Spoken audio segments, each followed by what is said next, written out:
Bertemu lagi kita dengan Bimbel Arif.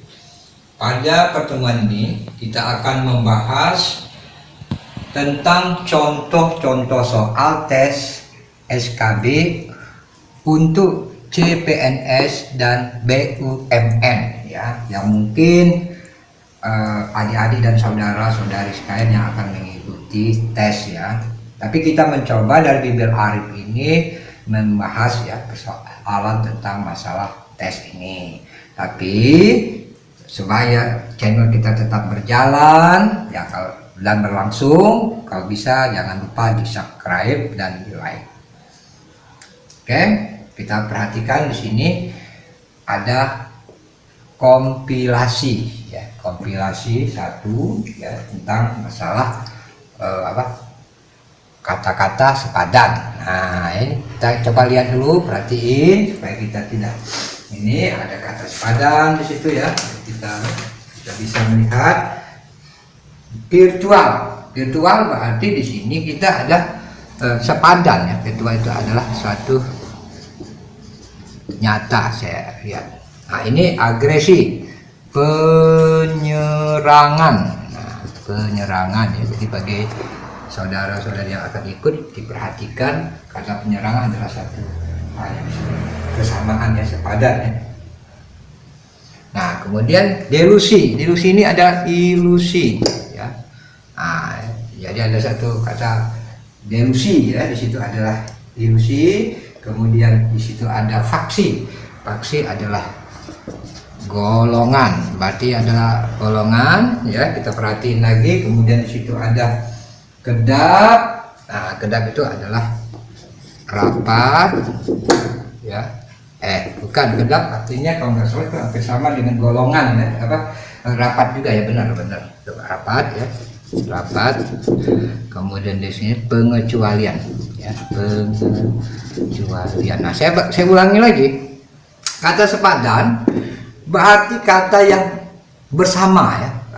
Artinya maksudnya agak ada kesamaan, maka disebut dengan kata sepadan. Malah mendekati kesamaan juga disebut dengan sepadan ya. Jadi arti kata sepadan ya. Kemudian kita perhatikan dengan kata yang berbeda arti ya, berbeda arti atau berlawanan. Kita perhatikan di situ ada kata sekuler. Sekuler itu menyangkut tentang kegiatan ya, kegiatan yang bersifat agak berkaitan dengan agama. Jadi kita ambil keagamaan. Nah, jadi di situ kita lihat di situ keagamaan. Kemudian di situ kita lihat krusial. Krusial berarti ada kata sepele ya, berlawanan dengan maka itu berang, berarti ambil kepada kejujuran ya, ambil kepada kejujuran. Kemudian di situ ada berongga. Berongga kan berlubang, jadi lawannya ya rapat ya, rapat. Nah, skeptis ini ragu ya, ada satu keraguan, ada timbul keraguan, maka lawan dari keraguan adalah yakin. Nah, coba perhatiin oleh saudara-saudari sekalian agar kita menghafalnya. Mudah-mudahan pada kegiatan ini bisa bermanfaat buat saudara-saudari sekalian ya dalam mengikuti tes ya. Oke, lanjut kepada numerikal. Coba lihat dulu, ada soal di sebelah sini namanya numerikal ya. Kita perhatikan di sini numerikal ya. Ini termasuk salah satu bagiannya yaitu geometri. Ada satu gambar yaitu yang ini ada yang diarsir, itu setengah lingkaran. Jadi ini setengah lingkaran ya, setengah lingkaran diarsir. Kemudian ini ada persegi panjang dengan panjangnya 18, ini panjang 18. Nah, ya. Jadi yang ditanya panjang diagonal ini. Nah, berapa panjang diagonal? Nah, sebelum kita melihat ke arah itu, kita tahu bahwa dikasih tahu pi-nya atau 3,14 atau pakai 22/7 ya. Nah, jadi kita lihat di situ. Nah, langkah pertama kita sudah tahu bahwa ada luas lingkaran ya. Luas lingkaran. Ini lingkaran, saya anggap lingkaran ya supaya kita adalah pi r kuadrat. Ini rumus. rumus lingkaran. Nah, berarti kita udah tahu di sini ada 77 cm pangkat 2. Pi-nya kita tahu 22 per 7 kali R pangkat 2. Berarti kita harus cari R dulu. Nah, dari sini kita sudah bisa melihat bahwa di situ. Nah, tapi ingat ini setengah lingkaran. Ya, di sini ada kata setengah lingkaran. Berarti kita kali setengah di sini ya. Jadi saya ulang lagi bahwa setengah kali 2 per 7 kali R pangkat 2 ya. Nah, karena ada setengah lingkaran ini kan setengah. Jadi dia begini. Nah, ini kan namanya setengah ya, lingkaran ya, biar memahami maksud soal tersebut. Nah, kita mencoba ke sini dulu. 2 kali sini, ini kita kali.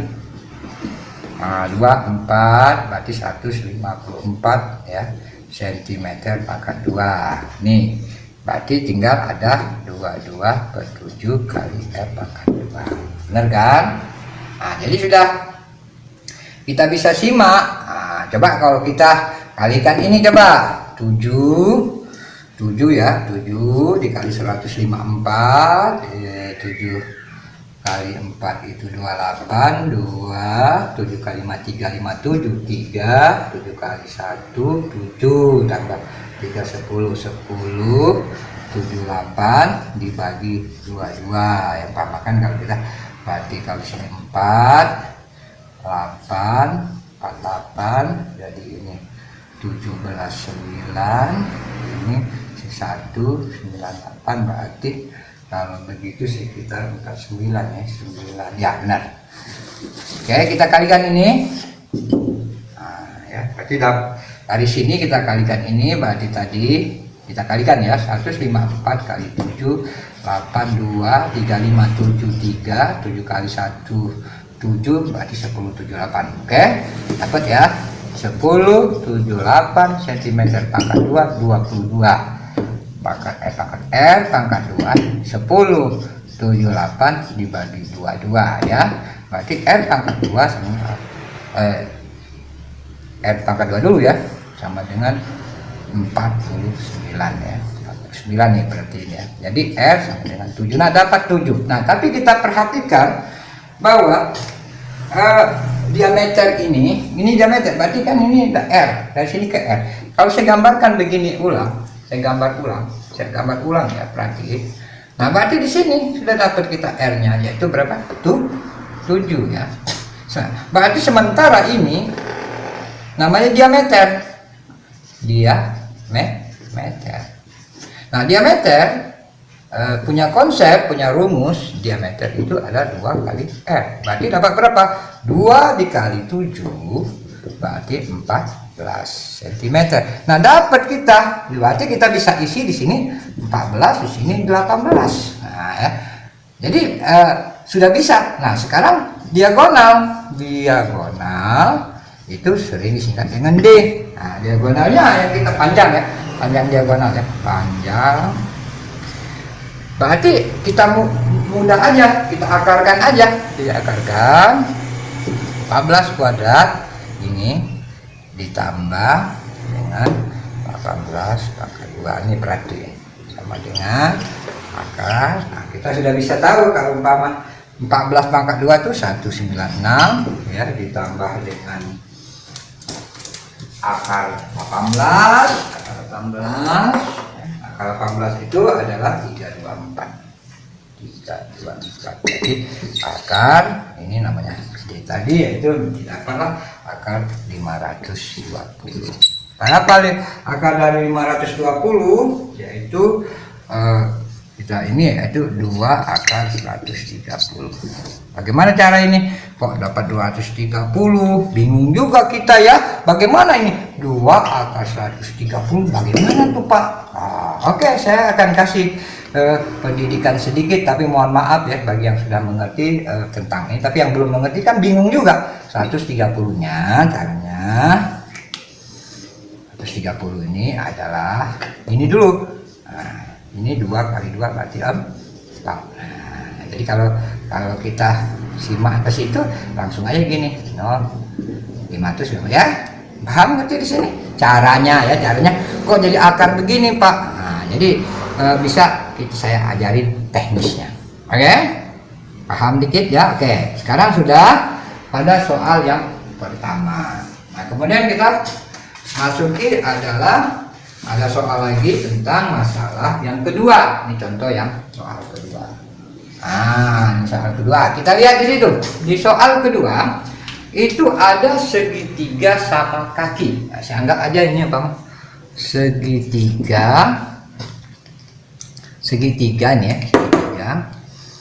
Segitiga sama kaki. Nah, nih. Perhatiin ya soalnya, jadi enak, jadi memahaminya juga. Nah, pada saat itu bahwa ada 70 derajat, itu sudut itu 70 derajat, itu berarti di situ ada sudut ya. Berarti di situ ada 70 derajat. Berarti ada sudut di sini. Nah, ditanya berapa sudut PRS. Yang ini yang ditanya. Daerah ini. Yang ini yang ditanya. Ya, sudut yang di sini. Oke. Nah, saya gambar ulang lagi supaya kita memahami. Lagi ini mungkin sudah ya, saya hapus ya, saya gambar ulang supaya memahami ya, jangan. Nah, ini kita lihat di sini ada R, ada Q, ada P. Langkah pertama kita sudah mengetahui bahwa 70 derajat. Berarti kita lihat di sini. Di sini ada satu sudut, bahwa di sini sudutnya ada sudut RPQ. Nah, berarti RPQ ini karena sama kaki, ya, sama kaki ya, pengertian sama kaki. Berarti kalau kita lihat di sini berarti ada RQP. Nah, berarti ada sama dengan ya, RQP. Berarti sama dengan sudut RQP. Berarti berapa? 70 derajat. Nah, dapat kita. Jadi sudah kita dapat itu bahwa sudut RPQ. Nah, sementara di dalam suatu segitiga itu adalah jumlah seluruh sudut 100 derajat. Nah, berarti kita ada bisa menyimak di situ.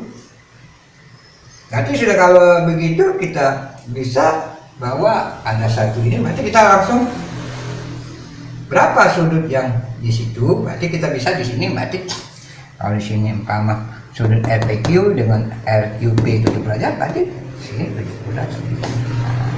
Kan 70 derajat.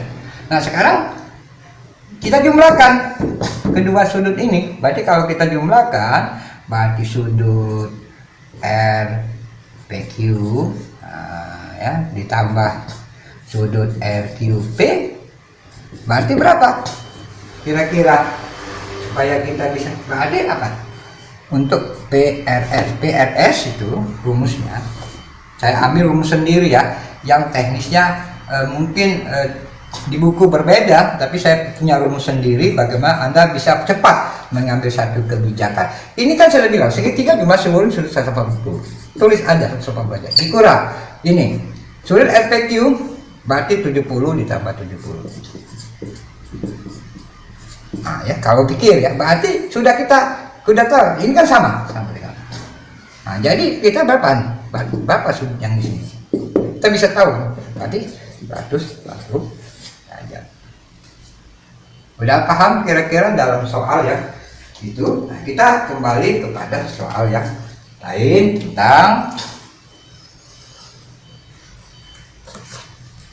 geometri itu. Nah, sekarang kita masuk kepada tentang masalah deret.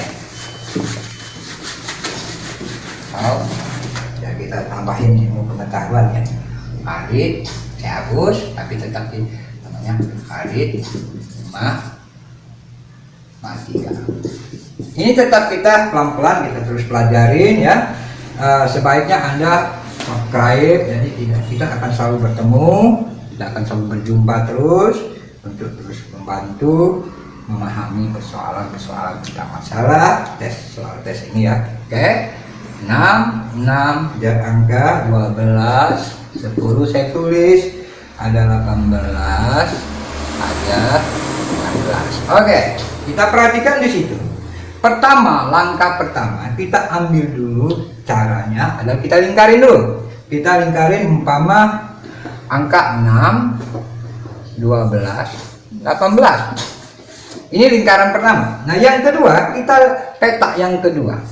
Nah, biar kita tidak pusing, kita peta supaya kita memahami. Nah, ini ada perbedaan. Satu di lingkaran, satu yang di peta. Nah, kita lihat dari yang lingkaran bertemu lingkaran itu ditambah 6. Dari ini ke sini ditambah 4. Perhatiin panahnya.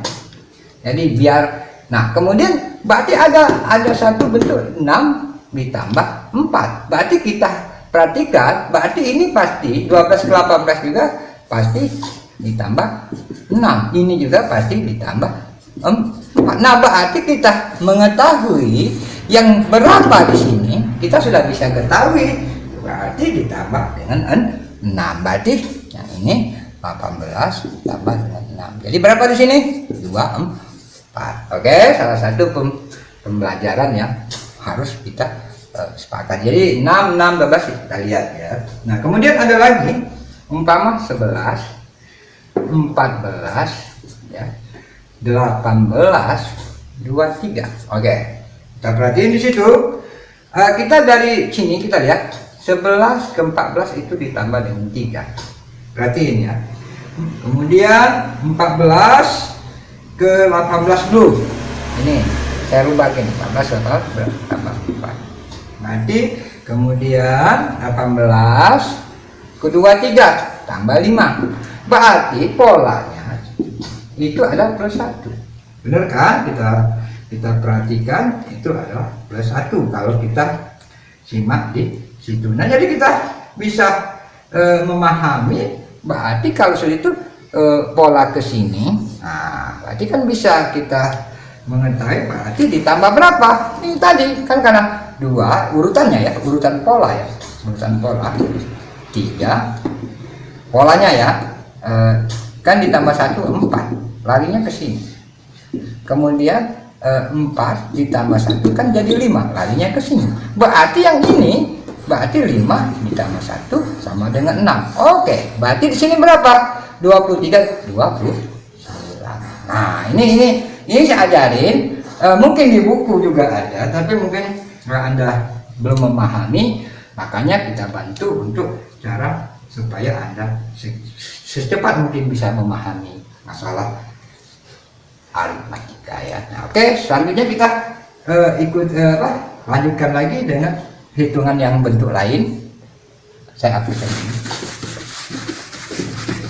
Tapi perhatikan ya supaya kita bisa saling memahami sehingga enak. Jadi kita perhatikan lagi. Ini ada pamam 27 ya. Kemudian ada angka 1, 4 ya, 10, 19. Nah, ini kan berbeda-beda angkanya ya. Kita perhatiin ya. Kita perhatiin di situ. Kita lihat dulu. Ini polanya kayak mana? Ini tambah 3. Kemudian dari 4 ke 10 polanya tambah 6 supaya cepat ya. Berarti kita perhatikan di situ ada berarti ini tambah 9 dan saya yakin pasti ini 9. Nah, gitu ada satu ke. Berarti selanjutnya ditambah aja dengan 3. Kalau di sini titik. Berarti berapa kok yang selanjutnya? Berarti kan ini polanya tambah 3. Jadi polanya perhatiin 3, 6, 9. Berarti kan pola selanjutnya adalah 12. Nah, gitu maksudnya kayak gitu. Jadi berapa di sini? Ya 19. Jadi 19 ditambah 12 kalau nggak salah 12. Berarti berapa di sini? 31. Nah, ini larinya kayak gitu. Jadi kita bisa melihat di bentuk yang sangat simpel ya. Tapi kita bisa melihat satu bentuk-bentuk yang begitu cantik ya untuk cepat dapat menjawab satu pertanyaan. Nah, ini ada lagi umpama kayak gini. Ya, lagi. Umpama ada satu bentuk bilangan umpama yang modelnya kayak gini. Saya kasih satu. Nah, ini umpama ada 8P. Nah, ini contoh ya, ini kita contoh ya. Ini contoh soal ya. Soal ada soal kayak gini. Sama dengan P per 12,5. Ya kita ini langsung aja sini. P kuadrat ya sama dengan, atau kalau tidak paham P kali P sama 8 kali 12,5. Berarti P pangkat 2. Nah, P pangkat 2 8 kali 12 96 tambah 84 berarti 100 ya. Caranya 8 96 5 separuhnya, jadi P berarti akar 100. Jadi P berapa? Akar dari 100 ini 10. Mudah kan? Mudah sekali kalau kita mau menyimak satu panjang. Ada lagi satu lagi yang juga mirip-mirip model kayak gini ya. Contoh umpama 12,5%. Nah, ya dari 5 12. Nah, berapa nilai angkanya? Kalau ada yang kayak gini, model kayak gini, kita harus memahami dulu bahwa umpama berapa 1/8-nya. Nah, 1/8 dari 512. Nah, berarti kita harus bisa memahami dulu kita kan. Berarti kita lihat dulu di situ 12,5% ya, dari 5 12 adalah. Nah, kita satu-satu dulu. Jadi kita bisa mengimbangi kan 12,5 kok bisa 1/8. Ngapa 1/8? Nah, jadi dia tahu dulu. Jadi kan itu 12,5 per 100. Nah, gitu kan? Nah, jadi kan kalau kita ini kan kalau kita lihat 8 kali 12,5 dia tahu dulu ada 100 kan? Kalinya situ. Makanya jadi 1/8. Jadi biar ini dirubah kayak gitu. Jadi ini kan dari berarti kali 512. Ini aslinya ya, dari dapat asli. Nah, berapa caranya? 1/8 kali 512 berarti 512 per 8. Jadi kita perhatiin, ini kita anggap 2 pangkat berapa? Kalau enggak 2 pangkat 9 kalau nggak salah ya. 2 pangkat 9 per 2 pangkat 3. Dibuat begitu. Yang 8 ini dibuat jadi 8 itu 2 pangkat 3, 512 itu adalah 2 pangkat 9. Jadi ini kita lihat 2 pangkat 9. Kalau dalam perpangkatan ya, itu yang dibagi begini, itu dikurang pangkatnya. Pangkatnya dikurang. Jadi pangkat ini kita naikkan di sini ya. Jadi min 3 ini plus berubah pangkat. Jadi kalau bagi pangkat itu dikurang biar tahu. Nah, kalau dikali pangkat ditambah biar teman-teman atau saudara-saudarian yang akan ikut mengapa. Berapa jadi? Dapat 2 pangkat 6. Oke. Untuk kegiatan pada pertemuan ini kita cukupkan dulu sampai di sini. Untuk supaya channel kita tetap berjalan untuk membahas soal-soal selanjutnya, kita akan selalu bertemu, maka tolong jangan sampai lupa di like, di subscribe di Bimbel Arif. Oke.